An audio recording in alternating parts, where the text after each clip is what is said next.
खुदा च तुहाडी सलामती होवे। मैं नवीद मसीह गौर दे नाल बेटियां नूं देखना।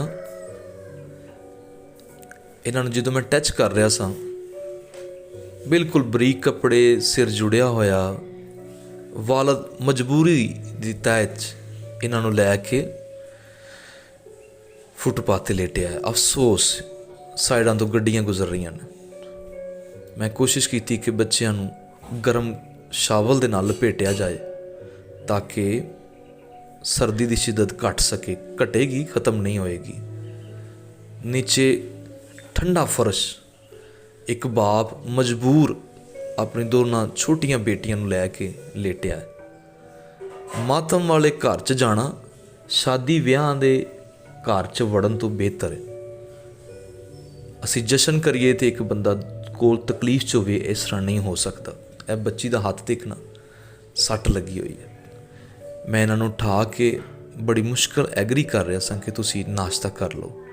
बच्चियां दी भुख दे नाल सिचुएशन खराब सी।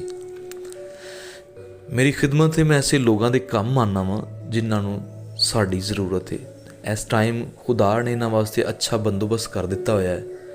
मैं इहो जिहे लोगों अपने कोल लैके आना। दो छोटियां छोटियां धीआं ने।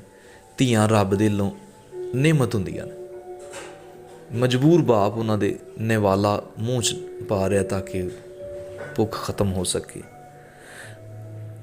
ज़रूर जिथे इहो जिहे लोगों देखो, मेरा कॉन्टैक्ट नंबर चल रहा है, मेरे नाल कॉन्टैक्ट कर सकते हो। मैं इन्होंने लोगों अपने कोल लैके आना चाहना। मैं बड़ी कोशिश की, बड़ी रिक्वेस्ट कर रहा सा कि तुसी मेरे नाल चलो, लेकिन हजे यह बंदा अपनी बेटियां लैके मेरे कोल आने वास्ते एग्री नहीं है। खुदा करेगा मैं बड़ी जल्दी इन्हों अपने कोल लैके आवांगा। ज़रूर वीडियो नूं शेयर करो, मेरे नंबर नूं शेयर करो ताकि मैं इहो जिहे लोगों के काम आ सकां। मैं फ़ोन नंबर दिता है ताकि मैं इन्हों अपने कोल लैके